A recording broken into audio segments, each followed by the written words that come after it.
You carry it in your pocket. You hang it on your mirror. You place it under your pillow like a shield. But do you pray it? Or has the Rosary, the great spiritual sword of the Church, become just another object? Pope Leo XIV opens this wound gently but firmly. The Rosary was never meant to be a charm. It is a chain of love. And love must be lived, not worn like decoration. Too many Catholics today have turned the Rosary into something it was never meant to be. We hang it on rearview mirrors for protection. We stuff it into purses like spiritual insurance. We keep it near but rarely pray it. And when we do, we often rush, whispering decades like grocery lists, letting our minds wander while our lips repeat. Saint Padre Pio wept when people treated the Rosary like a talisman. He said, "The Rosary is a weapon, but only if you fight with it." The Church is clear. The Rosary is a sacramental, a holy sign, a tool of grace, a path to Jesus through Mary. But it is not a magic item. There is no automatic blessing just because it's near you. There is no protection if you never open your heart. Some saints say that even demons mock an unused Rosary. Pope Leo tells of a woman who clutched her Rosary every night, hoping it would protect her dreams. But she never prayed it. Her heart remained restless. After spiritual counsel, she began praying just 1 decade slowly each night, and the peace returned.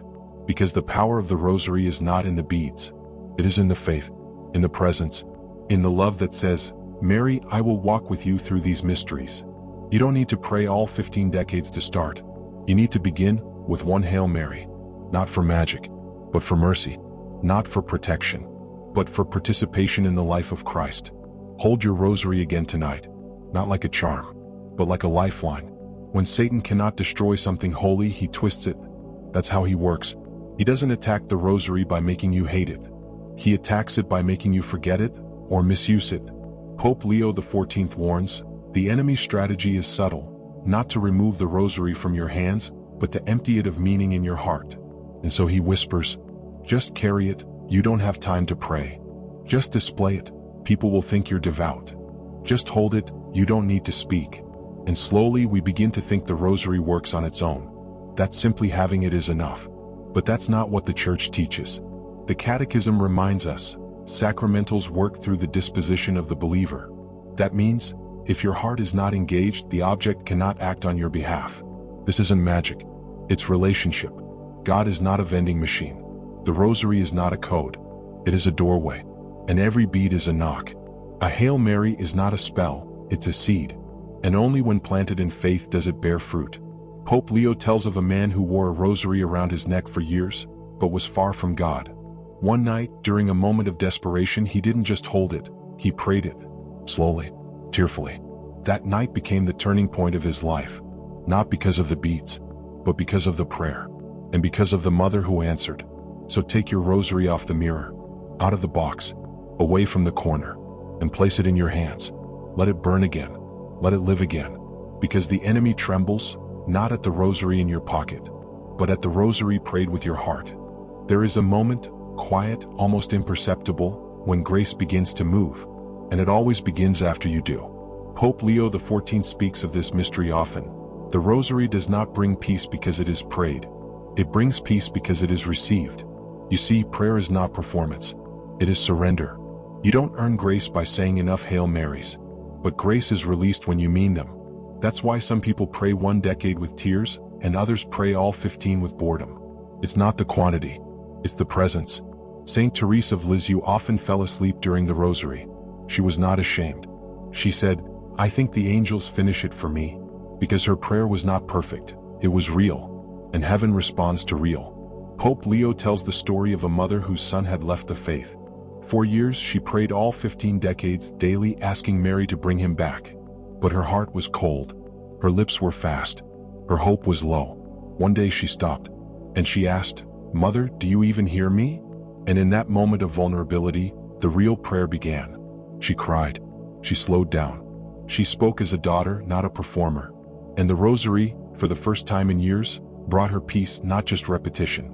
Her son returned to Mass 3 months later. Was it magic? No, it was mercy finally received. Heaven is not looking for volume. Heaven is waiting for truth. So tonight, don't pray to get it done. Pray to be found. Don't rush. Don't pretend. Say one Hail Mary as if it's your first or your last. That's when heaven listens. That's when Mary moves. There is a secret power in the Rosary, not mystical but maternal. Every bead is a touch, every mystery a moment, every Our Father a step closer to Jesus, with Mary. The Church calls the Rosary a compendium of the Gospel. But more than that, it is a companion on the journey. Pope Leo XIV says, "The Rosary is not a devotion, it is a hand. When you pray it, you are not alone. You are walking with her. Through the joy of Bethlehem, the sorrow of Calvary, the glory of the resurrection. And she walks with you. Through the confusion of your career, the pain of your family, the quiet ache of your loneliness. You see, Mary does not wait for your perfection. She draws near at the first whisper." St. Louis Delaware Montfort said, "When you hold the Rosary, you hold the hand of the Mother of God. And that changes everything. Suddenly your suffering is not yours alone. Your questions are held by someone who also asked, 'How can this be?' Your silence is known by someone who also pondered in her heart." Pope Leo shares of a young man who was struggling with temptation. He carried his Rosary but rarely prayed. One night, in weakness, he took it in his hand and said, "Mother, I can't do this anymore." He wept, and the temptation broke. Because even without finishing a full decade, the Rosary became relationship. That's its true power. Not the formula, not the number, but the nearness it creates. So tonight, if you feel alone, hold your Rosary. You are not grasping plastic. You are holding her hand. And she, the Queen of Heaven, is already walking with you. One bead at a time. One whisper at a time. One miracle at a time. It often happens quietly. You don't expect it. You're halfway through a decade. Your mind's been wandering. The dishes are still in the sink. But then, something changes. You feel a calm, a warmth, a presence. And though you don't see her, you know she's here. Pope Leo XIV calls this the touch of Mary, a moment when she doesn't need words to enter your prayer. The Church has always taught that Mary is not distant. She is not a statue. She is Mother, and she draws near, especially in prayer. Some saints say she walks among those who pray the Rosary. Others say she personally prays it with you, especially when your heart is weak. Saint Bernadette of Lourdes said she could feel Mary's smile even when she was in pain. Saint Maximilian Kolbe said the Rosary was Mary's voice, praying through his soul. This isn't poetic exaggeration. It's the reality of a relationship. Pope Leo tells of a widow who had lost everything. She began praying the Rosary each morning, not expecting anything, just needing comfort. One day, as she prayed the sorrowful mysteries, she felt a sudden warmth and began to cry. No words, no visions, just the peace that said, "I'm not alone." That was Mary. She doesn't always bring answers, but she always brings herself. And when she comes, she brings Jesus.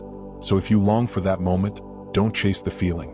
Just be faithful. The presence comes not to those who perform, but to those who persevere. One quiet Rosary can change the whole atmosphere of your home. One faithful decade can heal a wound years old. Not because the words are magic, but because she is listening.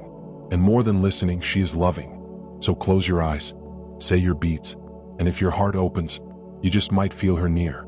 There are stories, too many to ignore, of the Rosary saving souls at the brink. Not because of superstition, because of grace. Pope Leo XIV shares one such story, heard in confession. A man far from the Church for decades came in trembling. He had lived a hard life, full of wounds and mistakes. But one thing remained, a Rosary his grandmother gave him. He never prayed it, but he kept it in his drawer. One night, in a dark hour, he held it, not even knowing why. And he whispered, "If you're real, help me." That night, he dreamed of a woman clothed in light, holding his hand. When he woke up, he knew, "I have to come back." That was the day he found his way to confession. The day his soul was saved. Not by magic, by mercy, awakened through a sacramental and sealed by faith. The Church teaches that sacramentals prepare the heart to receive grace. They are not sacraments, but they point toward the sacraments. And the Rosary, when held in longing, becomes a cry Mary cannot ignore. She goes to those who reach for her, even if it's messy, even if it's the first time in years, even if the Hail Marys come through tears. Pope Leo says, no soul who clings to the Rosary is ever truly lost, because no child who reaches for his mother will be abandoned. So if you feel far, if you feel stained, if you feel like there's no road back, pick it up. Whisper one word, Mother, and begin. Because even the smallest turn of the heart, through a Rosary, becomes the loudest knock at heaven's door. And Mary always answers. There will be nights when you cannot focus, when your head aches, when your soul is heavy. when the words come slow or not at all. And you may wonder, is this prayer even worth it?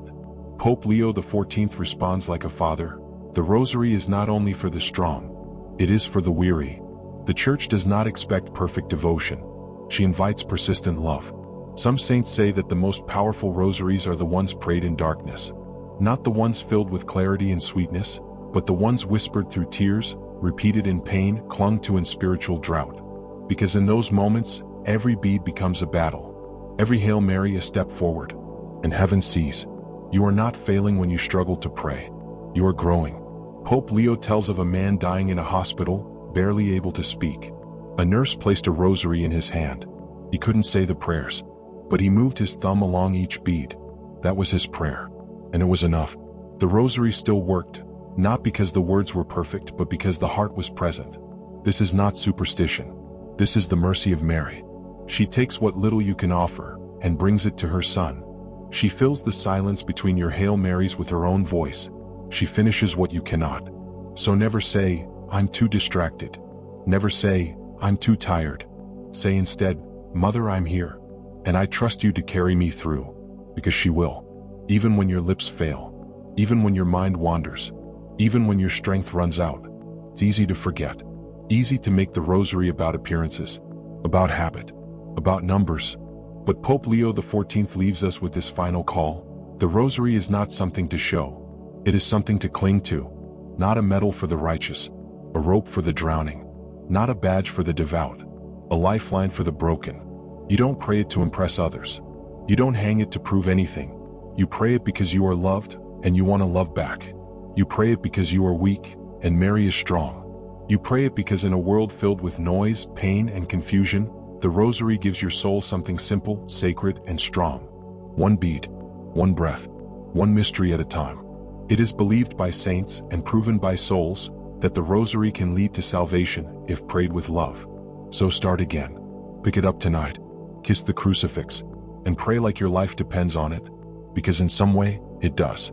And one day at the hour of your death, you will be glad you did, because Mary will be there, waiting, holding the other end of the chain, ready to take you home.